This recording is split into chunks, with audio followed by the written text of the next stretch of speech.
नमस्कार दोस्तों, मैं एस्ट्रोलॉजर राजेश कालिया हार्दिक स्वागत करता हूं आपका आपके अपने यूट्यूब चैनल अक्षित एस्ट्रो मास्टर में। मेरे तुला लगन और तुला राशि वाले दोस्तों कैसे हो दोस्तों? आपका लगन या चंद्र राशि दोनों में से कोई तुला है तो यह वीडियो आपके लिए है। दोस्तों, धन सुख समृद्धि के मामले में विचार करें तो अक्टूबर मास का ग्रह गोचर आपकी राशि के लिए विशेष उत्तम साबित होगा। ग्रह गोचर के अनुसार पिछले कुछ समय से चली आ रही व्यर्थ की मानसिक परेशानी से इस मास छुटकारा मिलता हुआ दिखाई देगा। मानसिक रूप से मजबूत बनेंगे। जैसे जैसे मास व्यतीत होता जाएगा, धन सुख समृद्धि तथा ऐश्वर्य में वृद्धि के साथ जोश उत्साह उमंग और ऊर्जा शक्ति का भाव पैदा होगा। विदेश से जुड़कर कार्य व्यापार करने वाले दोस्तों या जुड़ने की इच्छा वाले दोस्तों के लिए भी यह मास अनुकूल अवसर पैदा करेगा। विदेश से तार जुड़ेंगे तथा विदेशी स्रोतों से धन लाभ के योग बनेंगे। इसके अलावा मास मध्य में सुख स्थान पर वक्री अवस्था में गोचर कर रहे ग्रहों का मार्गी होना सबसे बड़ी राहत लेकर आएगा। खासकर सुख स्थान पर शनि का मार्गी होना सुखों में वृद्धि करेगा। व्यर्थ की चिंता परेशानी से छुटकारा मिलेगा। घर परिवार में सुख शांति एवं प्रसन्नता का माहौल बनेगा। दोस्तों, भूमि भवन और वाहन के संबंध में कोई परेशानी है तो उस परेशानी से भी काफ़ी हद तक राहत महसूस करेंगे। कार्य क्षेत्र से संबंधित बाधाएं दूर होंगी। मास मध्य में गुरु शनि एवं बुध का मार्गी होना सकारात्मक एवं अनुकूलता प्रदान करने वाला साबित होगा। माता जी के सुख स्नेह सहयोग स्वास्थ्य और स्वभाव में भी बेहतर परिवर्तन आएगा। राशि परिवर्तन की बात करें तो गोचर वर्ष अक्टूबर मास में 4 ग्रहों का राशि परिवर्तन है तथा यह चारों ही राशि परिवर्तन आपकी राशि के लिए किसी न किसी रूप से शुभता प्रदान करने वाले साबित होंगे। मास की शुरुआत में ही 2 अक्टूबर को बुध वक्री अवस्था के कारणवश एक भाव पीछे द्वादश भाव में प्रवेश कर जाएगा तथा इसी दिन राशि स्वामी शुक्र राशि परिवर्तन कर द्वितीय भाव में प्रवेश कर जाएगा। द्वितीय भाव में शुक्र का गोचर बहुत ही उत्तम है। हर प्रकार के सुखों के कारक शुक्र का यह गोचर धन सुख में वृद्धि करेगा। जमा पूंजी में वृद्धि से बैंक बैलेंस बढ़ेगा। धन के आवागमन से कुटुंबियों में परस्पर सुख स्नेह एवं सहयोग में वृद्धि होगी। इस भाव में केतु के गोचर से पैदा नकारात्मक ऊर्जा में भी काफी हद तक कमी आएगी।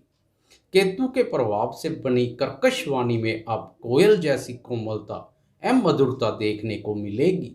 गायन वादन से संबंधित कार्य करने वाले दोस्तों को शुक्र के वाणी भाव पर गोचर का विशेष लाभ प्राप्त होगा। स्त्री पक्ष के माध्यम से धन लाभ के अवसर पैदा होंगे तथा स्त्री संबंधित सुखों में वृद्धि होगी।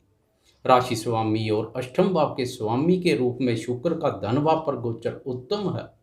शुक्र की अष्टम भाव अपने ही भाव पर दृष्टि से अकस्मात धन लाभ के योग बनेंगे। राहु के प्रभाव से ससुराल पक्ष के साथ कोई मतभेद पैदा हो गए थे तो अब वह मतभेद दूर होंगे तथा संबंधों में मधुरता आएगी। पैतृक संपत्ति के संबंध में भी यह दृष्टि काफी सकारात्मक है।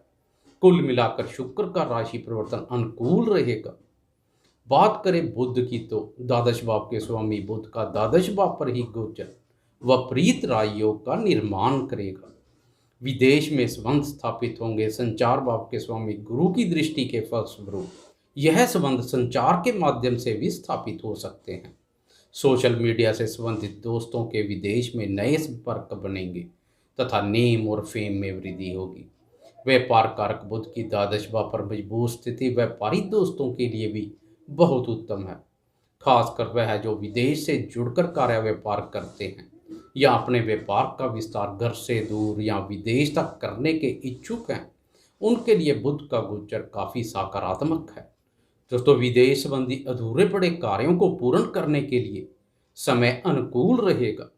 विदेश में शिक्षा ग्रहण की इच्छा वाले विद्यार्थियों के लिए भी बुध का गोचर सहयोग कर रहा है। बुध के साथ आय भाव के स्वामी सूर्य तथा धन भाव के स्वामी मंगल के युति योग से आय और व्यय दोनों की अधिकता बनी हुई है। द्वादश भाव पर सूर्य एवं मंगल के युति योग के मिले जुले परिणाम देखने को मिलेंगे। 17 अक्टूबर तक सूर्य तथा 22 अक्टूबर तक मंगल भी द्वादश भाव पर बुध के साथ युति योग बनाएंगे। इस समय आप व्यर्थ के कार्यों में बुद्धि का अधिक उपयोग करेंगे तथा अत्यधिक महत्वाकांक्षी रहेंगे। सूर्य एवं मंगल के प्रभाव से अनावश्यक खर्चे पैदा हो सकते हैं, इसलिए बुद्धि विवेक से सोच विचार कर धैर्य एवं संयम पूर्वक कार्य करने की आवश्यकता रहेगी। कोई बड़ा निवेश या बड़ा लेन देन करना है तो कुछ समय के लिए टाल दे तो बेहतर है। इस अवधि में सरकारी पचड़े से बचें, दंड स्वरूप कोई जुर्माना वगैरह हो सकता है। लंबे समय से घर की मुरम्मत या रेनोवेशन संबंधी कोई अधूरा पड़ा कार्य इस मास पूर्ण हो सकता है तथा उसके लिए अच्छे खासे व्यय के योग बन रहे हैं। दोस्तों, इस अवधि में जीवन साथी के साथ लंबी दूरी की यात्रा के अवसर पैदा होंगे।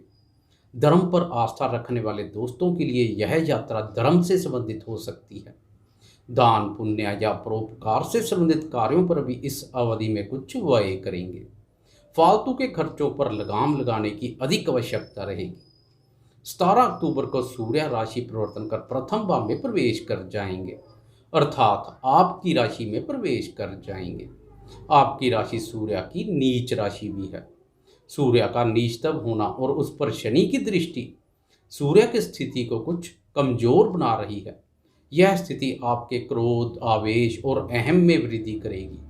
अधिकार पसंद सूर्य के प्रभाव से आप दूसरों पर हुक्म चलाना और अधिकार जमाना पसंद करेंगे तथा सोचेंगे दूसरे आपके कहे अनुसार ही कार्य करें। राशि में ऊर्जा कारक सूर्य के प्रभाव से नवीन ऊर्जा शक्ति का संचार होगा। आप जोश एवं ऊर्जा शक्ति युक्त रहेंगे। 22 अक्टूबर को ऊर्जा कारक मंगल भी राशि परिवर्तन कर प्रथम भाव में प्रवेश कर जाएगा। दोस्तों, अब द्वादश भाव पर अकेले बुध के गोचर से खर्चों में कमी आएगी। फालतू के खर्चों पर लगाम लगेगी। आय में वृद्धि तो व्यय में कमी देखने को मिलेगी। उधर राशि में 2 गर्म ग्रहों का युति योग जोश और उत्साह में और अधिक वृद्धि करेगा। यह ऊर्जा शक्ति आपको जीवन में कुछ नया तथा बड़ा करने के लिए प्रेरित करेगी। जोश और उत्साह की अधिकता से महत्वपूर्ण कार्य पूर्ण करेंगे, परंतु जैसे कि आप जानते हैं, किसी भी प्रकार की अतिथि कुछ नुकसानदायक भी होती है। इसलिए अत्यधिक ऊर्जा प्रचंड क्रोध को भी दिखा रही है।